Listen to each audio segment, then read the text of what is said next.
State-of-the-art research. Industry-driven skilling. 100% placements. KL, deemed to be university.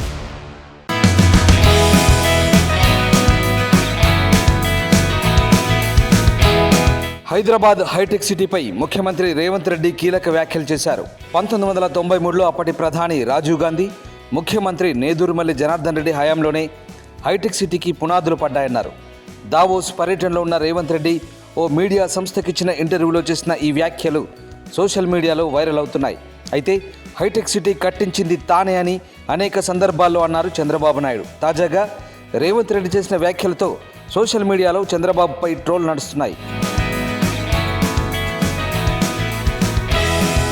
మరోవైపు ఈ నెల 22న అయోధ్యలో శ్రీరాముడి ప్రాణ ప్రతిష్ఠ కార్యక్రమానికి హాజరవుతారన్న ప్రశ్నకు రేవంత్ రెడ్డి సమాధానమిచ్చారు. అసంపూర్తిగా ఉన్న ఆలయంలో ప్రాణ ప్రతిష్ఠ చేయడం హిందూ ధర్మానికి వ్యతిరేకమన్నారు. ఒక హిందూగా భద్రాచలం రాముడిని ఎలా దర్శించుకుంటానో అలాగే ఆలయ నిర్మాణం పూర్తి అయిన తర్వాత అయోధ్యని సందర్శిస్తానన్నారు రేవంత్ రెడ్డి. రామ మందిరాన్ని బీజేపీ రాజకీయం చేసిందని, దీని ప్రభావం వచ్చే పార్లమెంటు ఎన్నికలపై పడదని స్పష్టం చేశారు.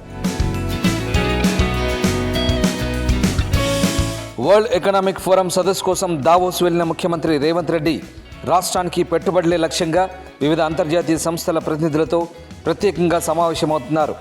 అటు వరల్డ్ ఎకనామిక్ ఫోరం అధ్యక్షుడు బోర్గే బ్రెండేతో జరిగిన భేటీలో తెలంగాణకు అరుదైన అవకాశం లభించింది. హైదరాబాద్లో సెంటర్ ఫర్ ఫోర్త్ ఇండస్ట్రియల్ రెవల్యూషన్ను ప్రారంభించేందుకు ఒప్పందం కుదిరింది. ఫిబ్రవరి 28న జరగబోయే బయో ఏషియా 24 సదస్సులో ఈ సెంటర్ ప్రారంభం కానుంది. ప్రపంచంలోనే మొదటి ఆరోగ్య సంరక్షణ కేంద్రంగా C4IR ఏర్పాటుతో హెల్త్ టెక్, లైఫ్ సైన్సెస్ రంగాల్లో తెలంగాణ మరింత కీలకంగా మారనుంది.